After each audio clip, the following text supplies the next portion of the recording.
the biggest standout to me for this week is the Drew Holiday-less Milwaukee Bucks going on a 5-game losing streak. Now, I know that through the first about third of the season, they've kind of been playing around with different schemes, different like plays and stuff like that, trying to figure out this new roster that they've constructed.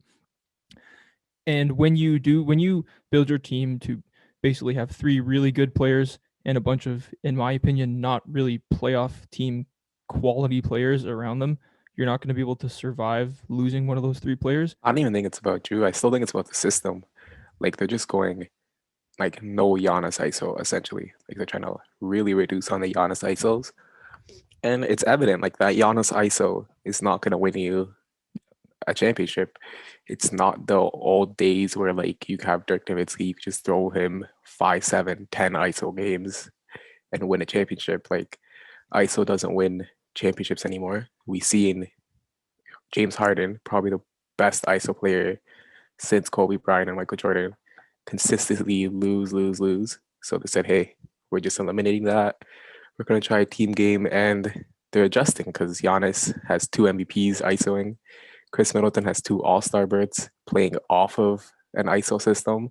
Yeah. So yeah, those players are just adjusting and they're not going to be a good regular season team. But the goal is for them to figure it out in the second half, go on a big win streak with this like motion type basketball, Mm-hmm. kind of like the Dwight Howard era where it's like one in, everyone out. And we're Yeah. just gonna have to see if it's working or if Coach Bud's just gonna be like, hey, it's not working and I need wins to keep this job. Giannis, ISO, ISO, ISO. Well, to me, like with in the absence, the 7-game absence of Holiday, they've had to lean more on that Giannis ISO than they've had to all season, and it's kind of gotten to the point where if you're a competent team and you're like a well coached team, you can just shut it down. It's kind of easy. Like you're like, hey, we have one guy who's going to try to slow him down, and then obviously he's not going to be stopped 1-on-1, but you send one or two guys at the free throw line. If the rotations are on point, you can kind of make that come to a standstill. And we saw that. Obviously, we're both Raptor fans. We saw that kind of come to fruition in those two games. Giannis was kind of rendered not. He still had like a good stat line, but he did not dominate the game in the way that the stat line might suggest.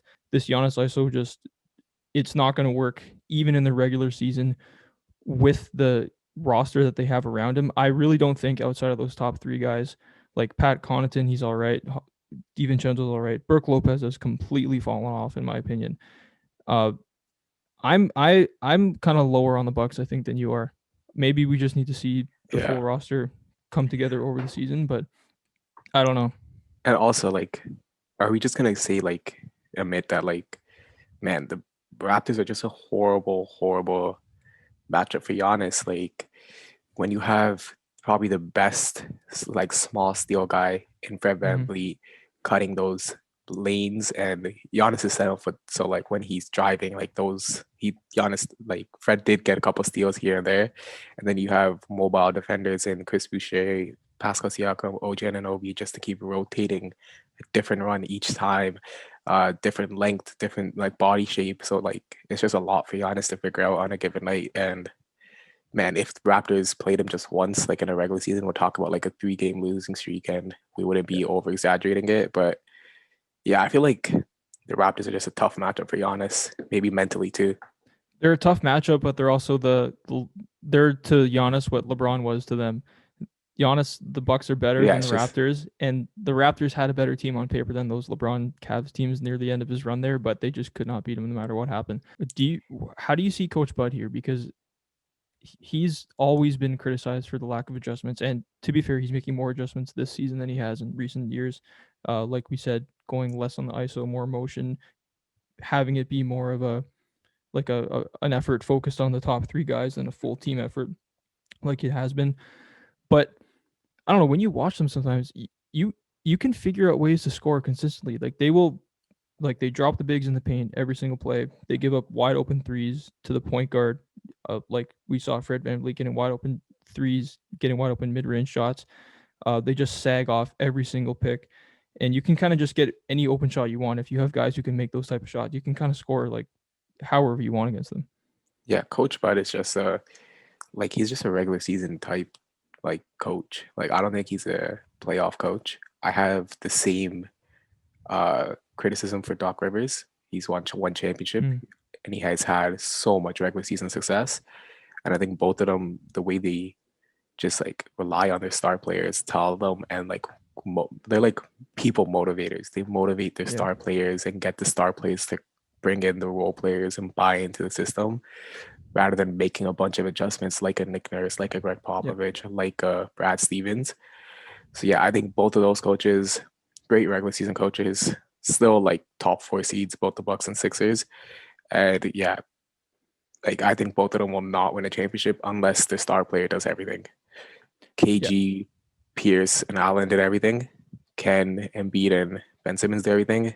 And for the Bucks, can Giannis, Chris Middleton, and Drew Holiday do everything to win it? yeah. And it's not quite to the point of like Houston Rockets, James Harden, analytics ball, but I Yeah, mean, they make a conscious decision. We're gonna give up as many threes as we want to. We're just gonna bet that the other team is not gonna hit them, and we are going to kind of just run the same plays over and over again and try to get the same kind of looks and not really make any in-game adjustments. It's going to work for us 70% of the time, but 30% of the time we're going to look like we shouldn't even be in the playoffs.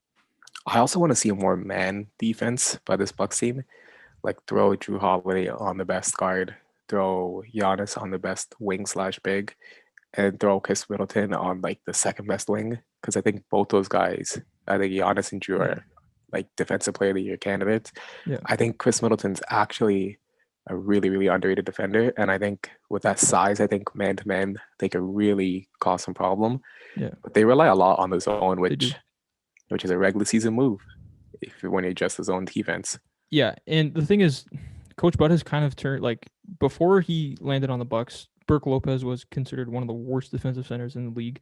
Yeah. And over the last 2 or 3 years, he has kind of really, really kind of done a 180 on that reputation.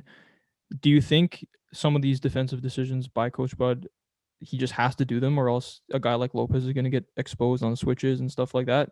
Just you're going to do one thing, you're going to stay in the paint, and you're going to help Giannis, and that's kind of all you're going to do. And we're going to minimize your faults that way and maximize what you do best.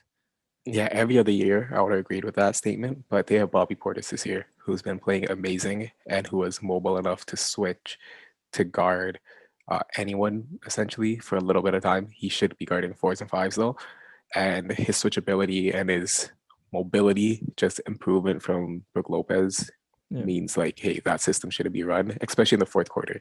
I think yeah, Bobby Portis should play every single fourth quarter, every single closing minutes, and you have to get him prepared for the playoffs because Brook Lopez can't close playoff games. no, yeah, I agree.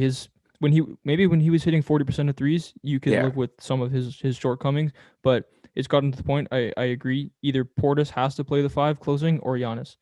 You could go Giannis, Middleton, Holiday, Connaughton, DiVincenzo. DiVincenzo, maybe. Yeah, Bryn Forbes is a good shooter, but not a good defender. But yeah, I really don't think Lopez is the solution at the five in any crunch time situation. Maybe even for like entire playoff games.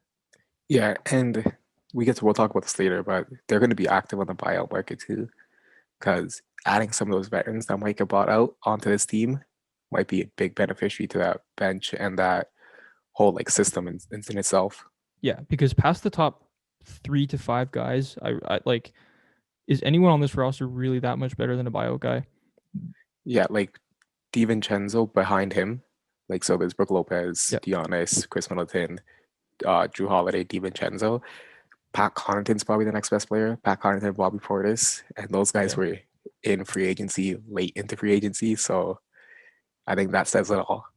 yeah. So this roster could look a lot different come playoff time, Yeah. and maybe they just find a guy they can throw out there, just soak up some paint minutes, uh, play some better defense than Brook Lopez has been doing, and yeah, this team could look a lot different. Thanks for watching. Listen to the Stretch the Floor podcast on Apple, Spotify, or wherever you get your podcasts, and follow us on Instagram.